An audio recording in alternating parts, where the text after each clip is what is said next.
Hello vinyl community, this is Randy. Back to do another video.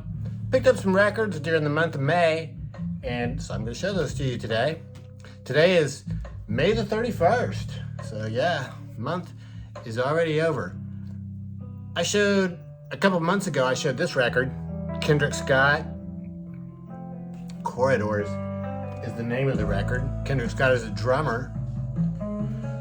This is a trio record. There's just Reuben Rogers, the bass player, and then Walter Smith III, the saxophonist, plays on this record. Record I picked up in May is Walter Smith III. I think the covers are, I mean, to me they look kind of similar. Sort of the same type idea there, I think. Yeah, so Walter Smith III, so I picked this one up in May. This is a new record that just came out, and Kendrick Scott, there's a drummer on this one. There's a different bass player, Harish Raghavan. This also features Taylor Eggsty on piano and Matt Stevens on guitar. Matt Stevens, really good. This also has features on two songs. Ambrose Akinmusire, I'm not sure how you pronounce that name. Ambrose Akinmusire, maybe? Trumpet player. He sits on two of the songs. And so, yeah, Walter Smith III plays tenor sax, and I was reading about him online. I guess he's on the faculty at Berklee School of Music, teaches woodwinds there, or he's head of the woodwind department or something like that. And he's been recording since 2006, has a pretty extensive catalog of music. The first music I got from him was actually a download that William Now sent me a few years ago. That was called, oh man, what was the name of that band? That was a band record. It was the second one of the series that they did. I can't think what the name of the band is right now though. So yeah, this is contemporary jazz. It all sounds good. All the songs are written by, I think they're all written by, no, they're all written by Walter Smith, except for there is a cover of a Kate Bush song. Mother Stands for Comfort, the last song on side A. Here is the track listing. I would say the side A is pretty much contemporary jazz. It all sounds good. Side B, they really sort of crank it up. The first song on side B is called Quiet Song. I don't know if that's meant sarcastically or ironically, or but they really start going full steam ahead on that one, and really on all of side two, they're really jamming. It's really intense, especially the song Amelia Earhart, Ghosted Me. That's the one that features Ambrose on trumpet, and Ambrose and Walter just kind of like chasing each other, just kind of like chasing the train type thing. Repeating each other's licks and expanding on them, so really good there. And then fantastic song. There's only one song on here that features a Fender Rhodes. James Francis plays Fender Rhodes on one song, which is Kate plus Bias. K-A plus Bias. So I'm not sure, but that is another really intense song, and the Fender Rhodes just sounds fantastic. So, and then the drumming by Kendrick Scott is just once again a really intense. Like I said on a couple other records, I mean, you almost would hardly really know who is the leader on this. Everybody gets plenty of time to solo. Here's a inner insert that came with it. Says the information. It's all instrumental. There's no vocals, and it's just a standard blue. Oh, well, actually, this is on clear vinyl. Looks really good. Ordered this directly from Blue Note. About 6 months ago, 5-6 months ago, I showed this record. This is actually the very first record I did in my Something New series. View with a Room by Julian Lage. He is a guitar player, and Bill Frisell sat in on this record just recently during the month of May. It might have been towards the end of April. They released this follow-up. This is just an EP. There's 6 songs on here, and the Layers. Yeah, so it's the same band, and very much this is what we're hearing right now. So you can hear what this sounds like. I would call this contemporary jazz. It's 2 guitars, bass, and drums, and this is just extremely mellow.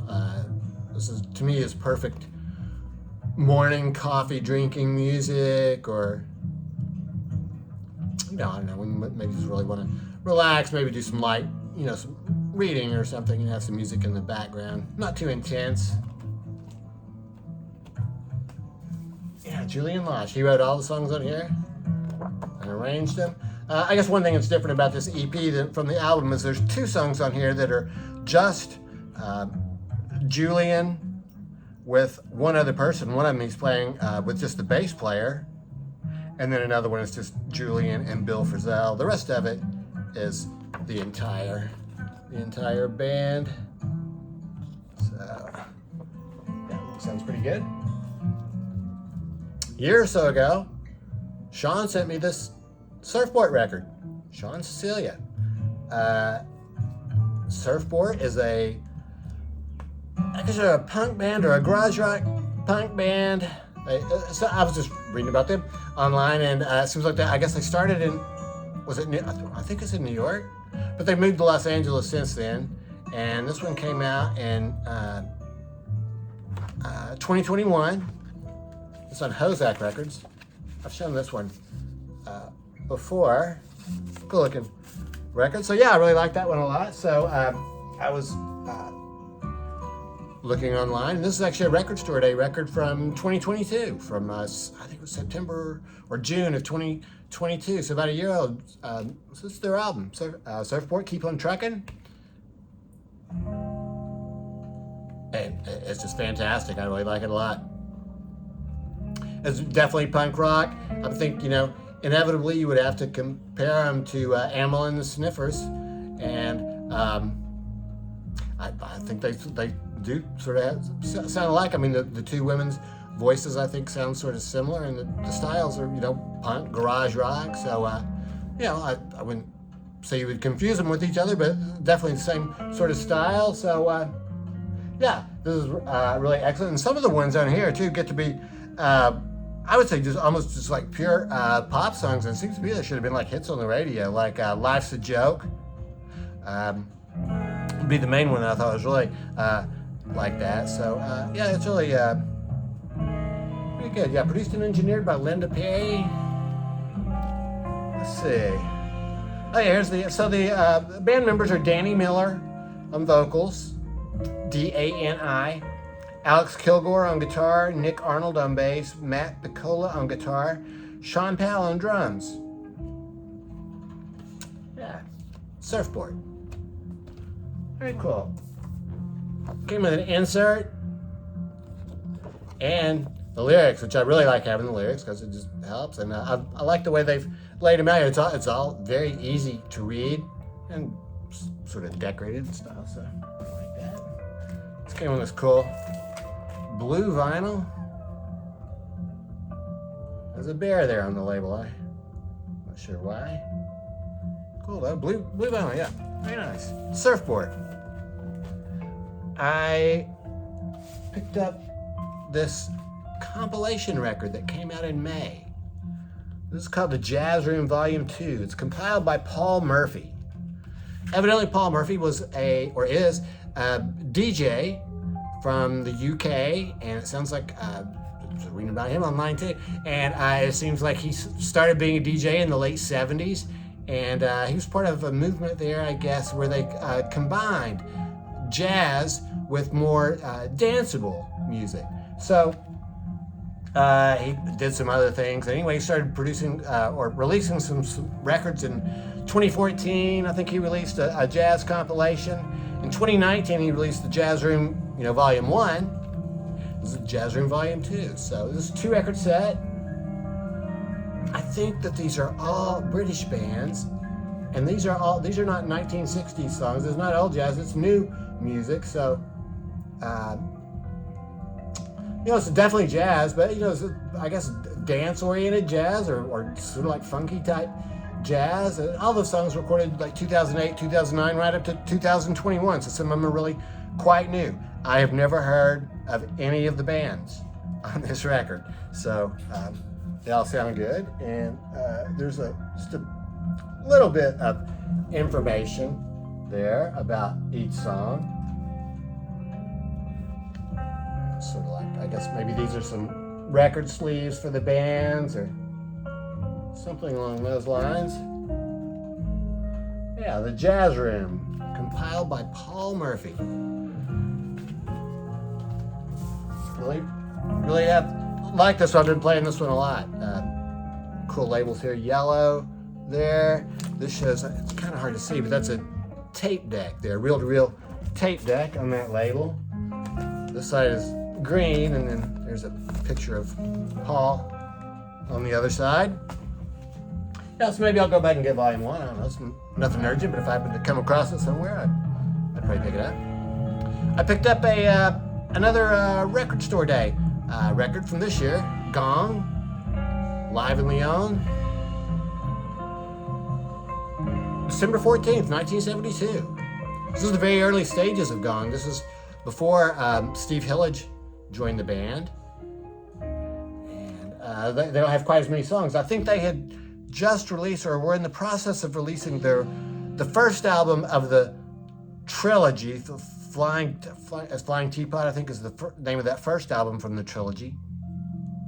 And so it starts, well, there's an intro, a gnome intro. Then there's the Pothead Pixies.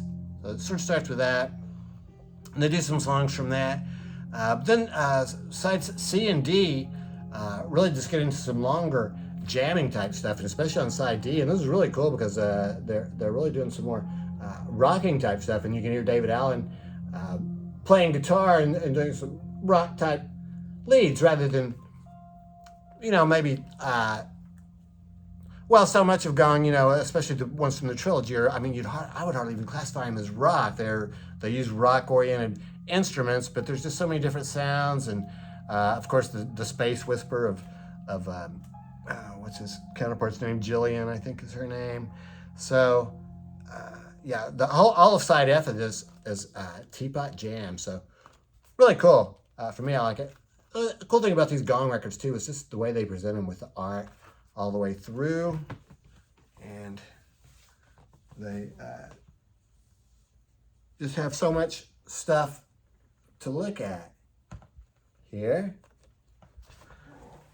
So yeah, really good. I'm gonna just turn this record over real quick. It's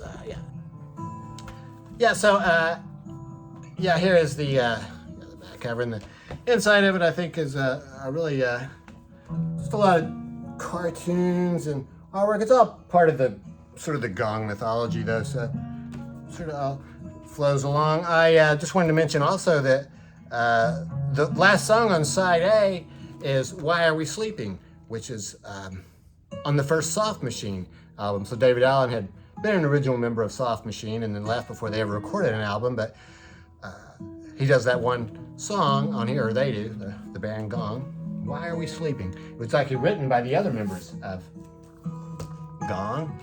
Here's the inner sleeve, has the information there. Pothead Pixie there. And they're all on this lava lamp effect vinyl. It looks pretty good. Kind of like blue there. This one is more of a green type color. And there is sort of a kind of like red or maroonish purple or magenta, something like that. Cool looking record. Another record store day record I picked up this year, Todd Rundgren, A Wizard, a True Star. Really glad to get this one. This is really fantastic. I meant to hang on just 1 second.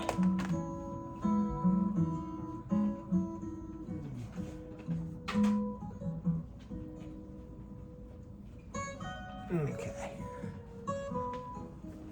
A Wizard, a True Star. I have this on this Todd Rundgren box set. This is one of these box sets that you can order from Amazon where it has like his first 11 albums on it. I mean, really, it's such an incredible deal. So this is his fourth solo album.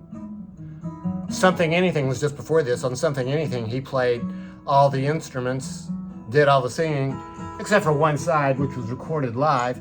On this one, he has other people who are working on it with him. The Brecker brothers are both playing on this, and well, there's a lot of all-star cast of people playing on this record. So I had this record, when I was a kid a long time ago. I can't remember if I had the die-cut corners. I've been wanting to get it again for a while, but I wanted to wait and get one with the die-cut corners because it looks really cool, and that's the way it came originally.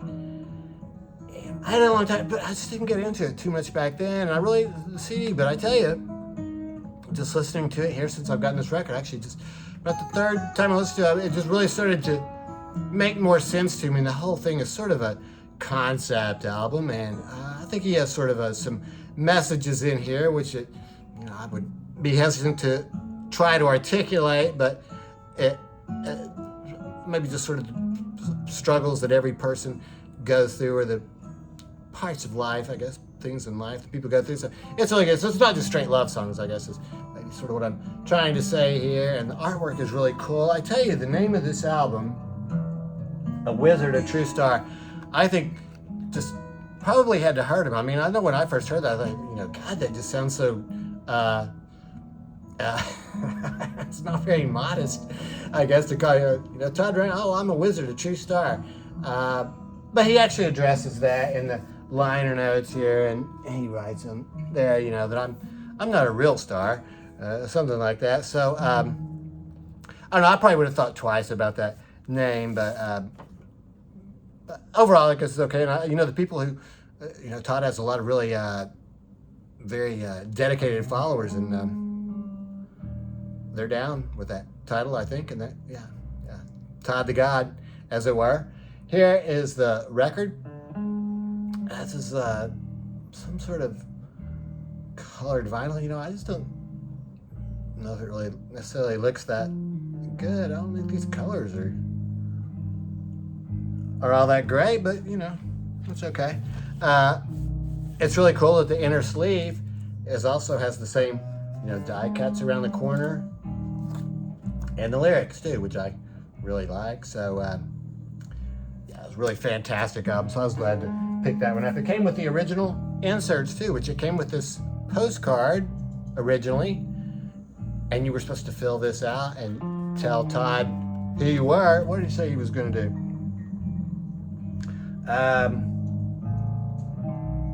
I'll put my name on your next album.